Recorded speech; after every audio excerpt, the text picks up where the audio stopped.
Hey y'all, welcome back to the Mace Family Homestead. I'm Joe, and today we're going to be making some baguette bread. This is such an easy method to do. This is such an easy bread, at least for me, to do. And it's kind of nice to be able to make your own bread at home because at least you know where everything is coming from. But before we begin, I ask you to go ahead and subscribe and like the video.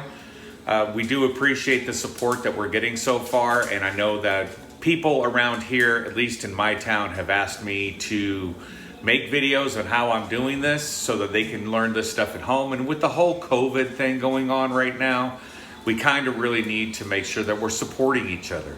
So let's go ahead and begin. Okay, so what we have here to start out our bread is I have this bread flour that I have my kosher salt. If you're gonna use regular table salt, you're just gonna use less of it because it is more potent. We have our instant yeast. I keep it in a jar and I keep it in the fridge so this way it does not start to activate.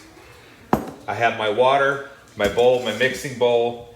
I have my scale and I have this scraper. This is a bread scraper. I noticed last night on King Arthur Flour, they're on sale for like 93 cents. I don't know how much they are on Amazon. My wife bought these for me. I just collected a lot of baking stuff over the years. So this is something I've always wanted and this is something I got. So what we're gonna start with is our scale. If you don't have a scale, you can use regular cups. But I use a scale so that I have exact measurements. I'm gonna go ahead and put this on ounces. And I'm gonna put my bowl on here. To this bowl, we're gonna add 25 ounces of bread flour. So this is 1 cup and we'll go ahead and count these out. That's 1, 2, 3,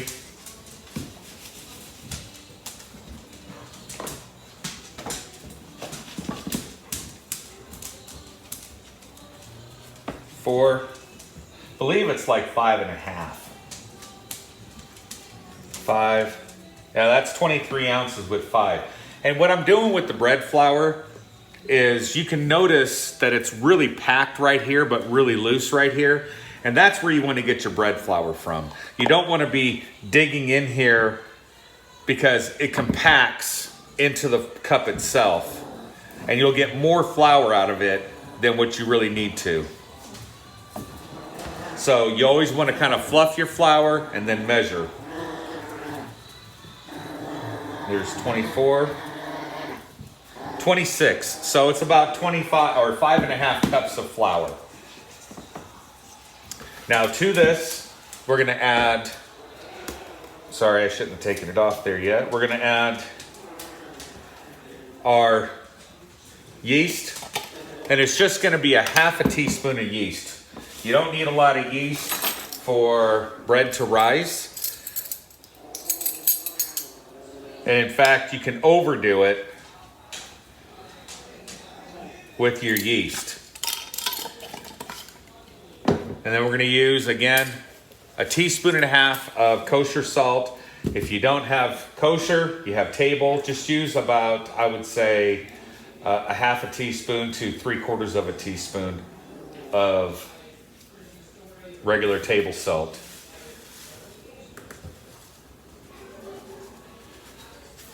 So we're gonna measure this out.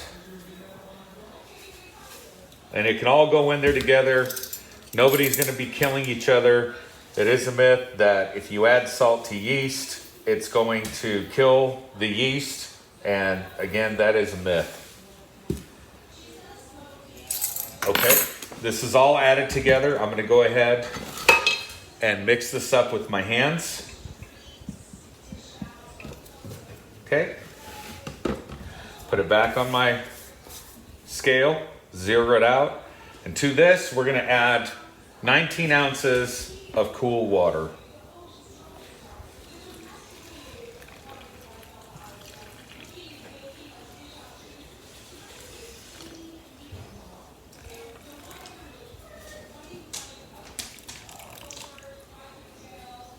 Oh, just a little shy. Let me grab some more.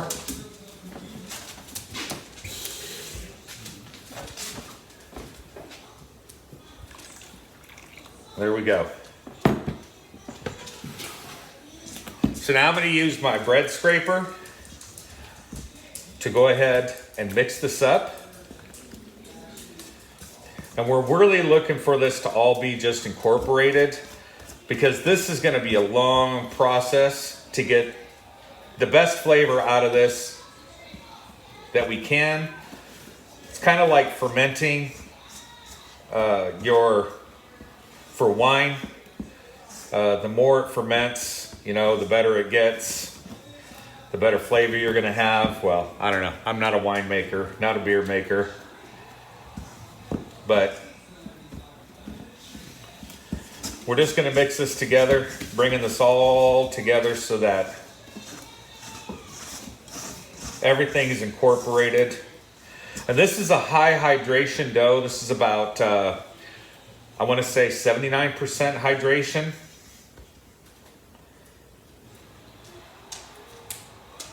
Okay. So it's going to be sticky. And again, we're just looking to mix everything up. Cutting this in with my bread scraper is kind of nice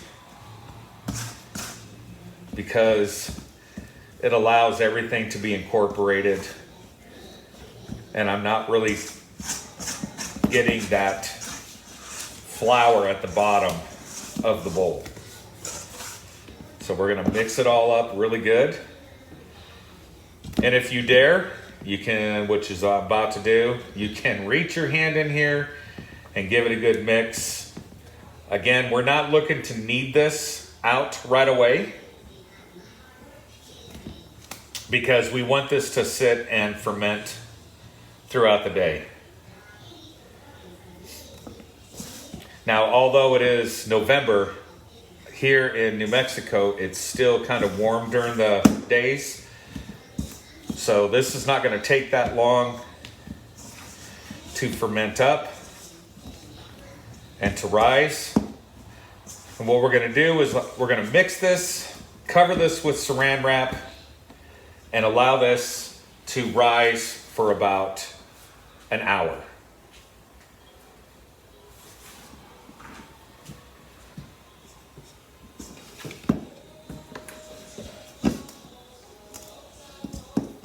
Okay, as you can see, it's really kind of sticky. And we're just gonna leave this kind of in a shag. Now the good thing about making your own bread at home is you can start with recipes, and there's so many recipes out there. But the best thing is you can start with a base, and you can kind of get crazy with your own things. Figure out, that's the best thing about bread making, is you got to do it on your own. If you don't do it, you're not going to know what works for you and what doesn't work for you. But I will say that a wetter dough has more air in the dough itself. It has more holes. It's not so packed like the bread you get at the stores. The grocery store breads, they're made from a cloned yeast, and that's why they always taste the same. So if you buy a loaf of Wonder Bread in California versus a loaf of bread in the same Wonder Bread in New York, they're gonna taste the same because that's how they're made. So we're gonna scrape this down real quick. We're gonna give this a cover with some tin foil, saran wrap, and we'll be right back.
Okay, it's been 1 hour. The dough is looking a lot better. I just uncovered it. Went ahead and put a little bit of flour on my board. I'm going to turn this out. And as you can tell, it's already developing the gluten by the strains. Get as much of this out as we can. Oops, even on my shirt. So now we're going to go ahead and knead this dough a little bit.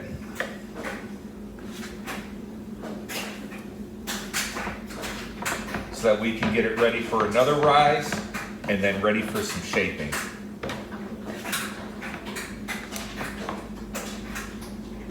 So I'm going to put a little bit of flour on top of this dough.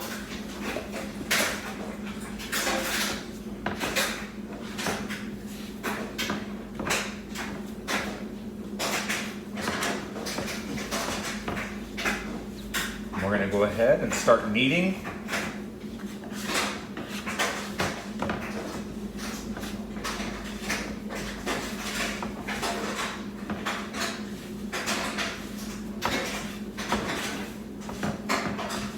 Because we really kind of want to develop the gluten. Again,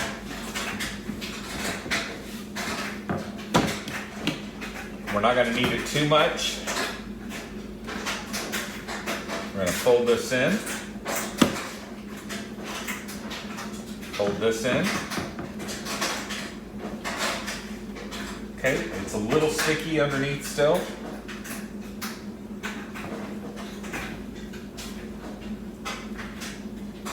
We want to be able to move the dough around. So we folded it once, folding it again, folding it again,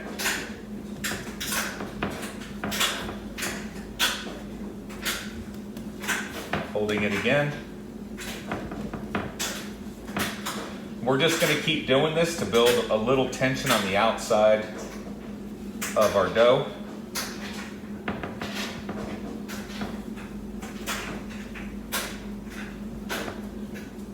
We don't really want to create or take away, I should say, all the good air bubbles out of here. And we're really not worried about the dough being exactly smooth.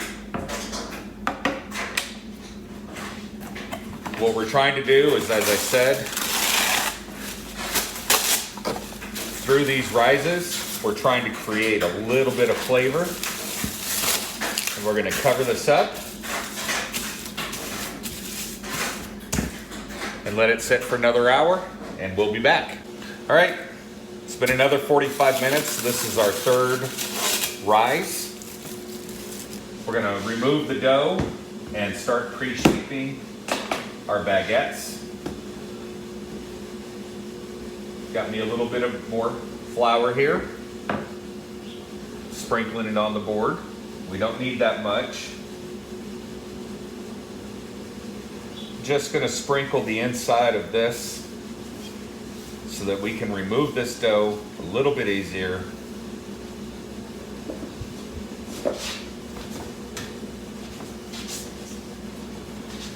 Pushing it down to release the dough, because we really don't want to break any of the tension that we have. Just flipping it out here onto the cutting board. So now we have our dusted side and we have our wet side of our dough. And I'm not going to put any flour on the top because we want this to be able to move.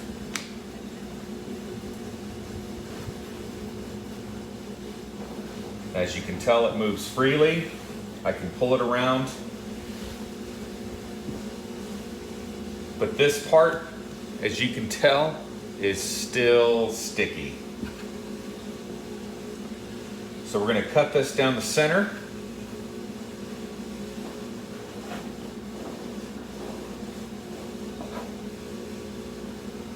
And then cut them again.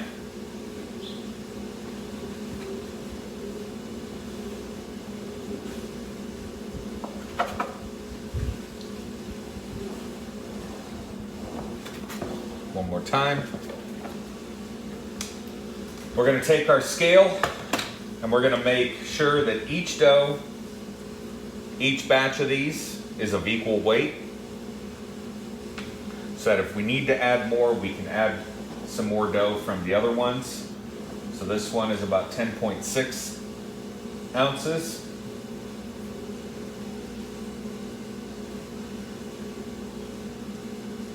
This one is 11.15. This one's going to be more. Yep, 12.9, almost 13. So we're going to take some off this, add it to here. Now we're looking at 11.65.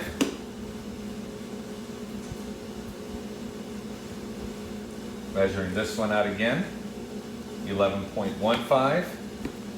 Measuring this one, 12. So we're not looking for exact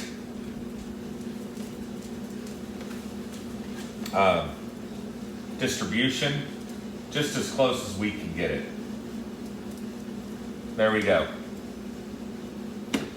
So all these are about 11 ounces each. And now what we're going to do is we're going to form our dough balls, by just folding these in.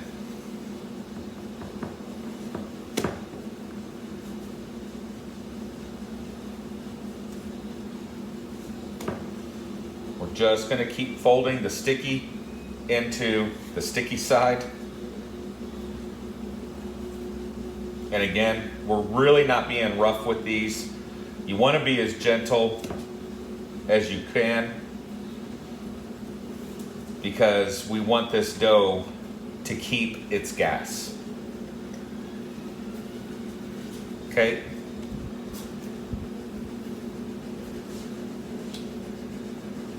Folding, turn, fold, turn, fold, turn, fold, turn, fold. Okay, keeping the seam side, the fold side up, folding, again, fold, and you can see how quick these go for folding these.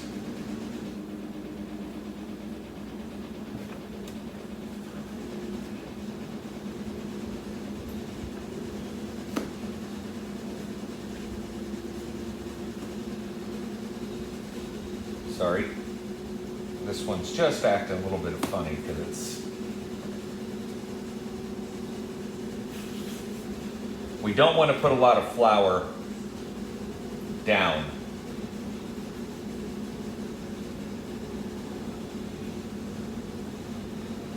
Okay. The last one, in, over. So now we're bringing the flour side from underneath. We're bringing that flour side over, so that the sticky side is kind of tucked into itself.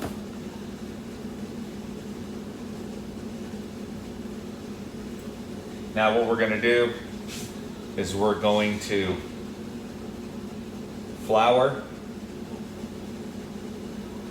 our cutting board here.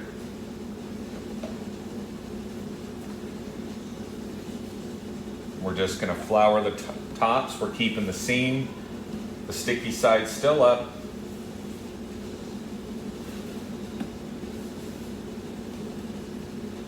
And that's it. We're going to take a tea towel and just lightly cover these, and we're going to allow these to rest for another 15-20 minutes, and then we'll be back. All right, this has been sitting for another 15 minutes. This is called a baker's couche. couche, I don't know, couch, couche. It's 100% flaxseed proofing cloth. You can get these on Amazon for about 20 bucks. I've had mine for, well, a long time.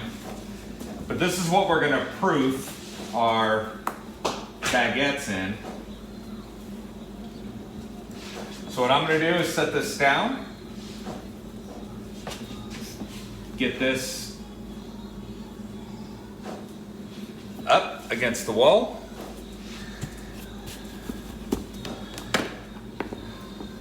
I picked this fine sieve strainer up. I think I got 3 of them, but I want to say they were like 10 bucks. So I'm going to really make sure that the dough doesn't stick to this. You don't ever wash these, you just brush them off. So now we're going to take one of our doughs. Let me get my bread scraper. Oh, it's right here. Okay. Sorry, a little piece of dust.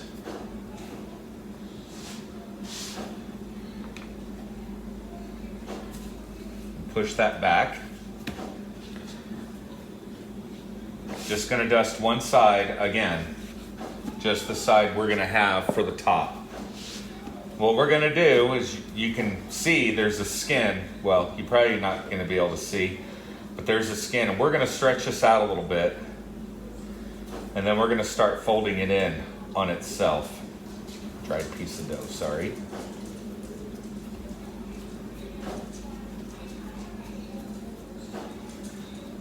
And we're going to use the blade of our hand to really press this down and to close the seam up. That's the whole purpose. Now that this is pressed out, we're going to take our hands, or closed up I should say. Oh, not all the way.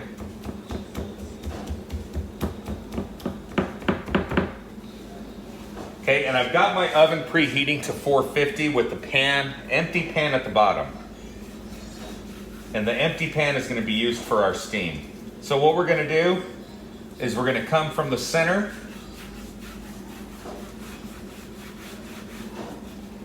And we're really going to press this out. Not hard, because we're not trying to degas it. Okay. Then we're going to lay this here into our baker's couche for proofing, and we're going to make a little bit of a cupped area for it, okay, so that it rises in there.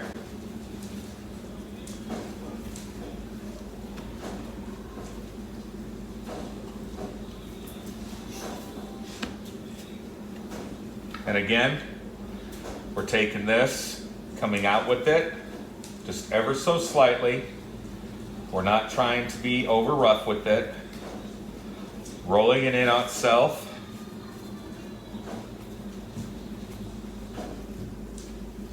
And as we get to the end, and you can roll this, to me personally, you can watch other videos, but to me personally, you got to do it how it's more comfortable for you. Now that's done.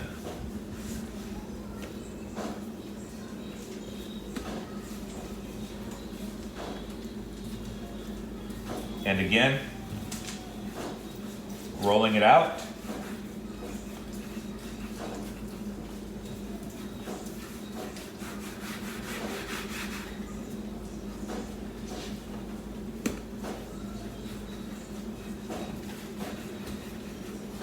We don't want any large areas, like over fattened areas, okay? Oh, forgot to dust our cloth down again.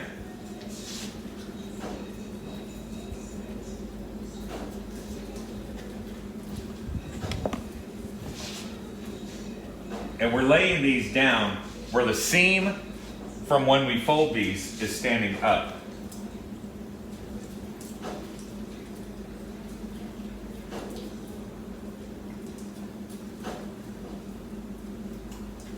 Just readjusting some.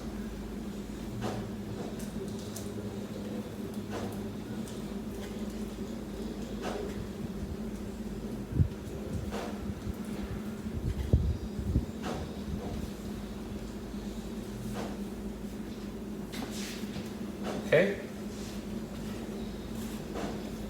Got another one. Again, bring it out. Pre-shaping it. Folding it in.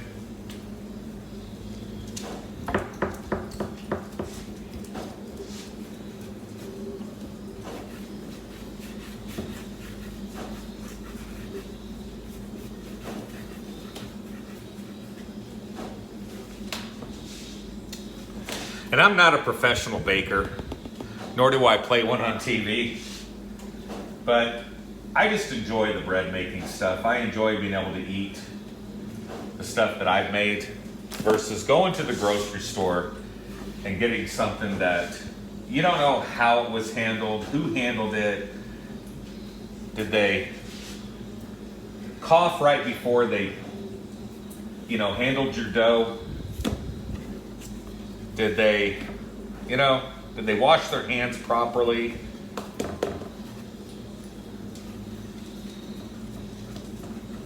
So for me personally, this is what I like to do.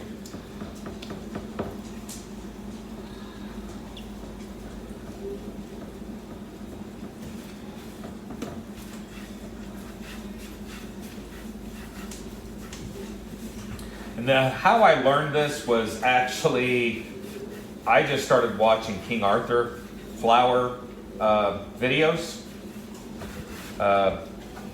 And then I read some books from Peter Reinhardt because I had nothing better to do.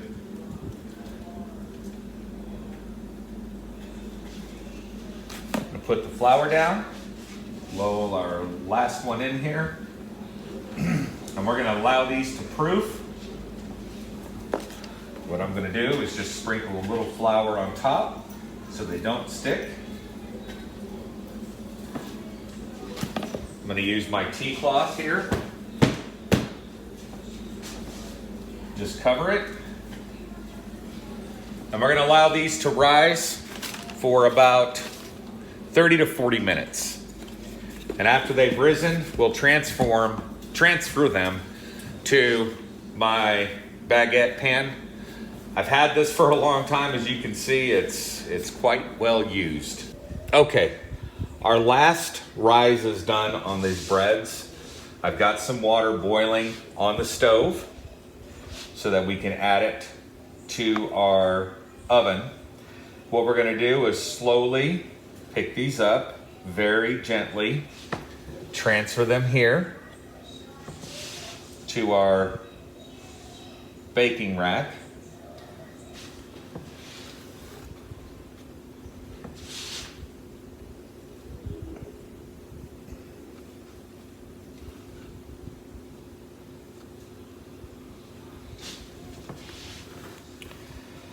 Okay, I'm probably just going to do 2 in here so that I can bake these properly without them having to overcrowd one another. Oops, I don't know why I'm doing that. I am going to put some nonstick spray down. Now there is a peel that you can do that will allow you to get these from the baker's cooch to these trays themselves. I just don't have one. And the reason why we score the bread is because we want the gas to escape and we don't want it to come out the bottom or out the sides of it, and we want it to come out the top. This is just a razor blade, and we're gonna start at one end and we're gonna go straight down, just a straight line. And we're trying to use the tip. As you notice, this one got caught right at the edge here. Okay, now we're gonna go over to the oven. Let me move the camera. Okay, we're here at the oven, and we've got a rack or a pie tin or a bread pan in here. so that we can dump our water. Let me grab the bread.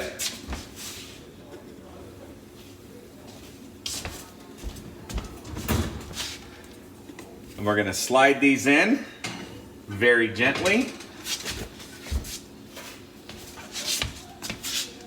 Slide this one in. We've got a water bottle here so that we can spray the inside of the oven. Just remember this, that the steam, of course, goes without saying, is hot. So please be careful as you're doing this.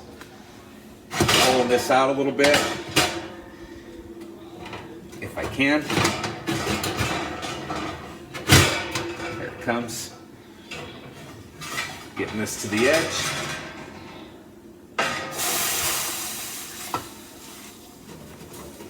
Slide this back in. Give this a quick squirt all the way around.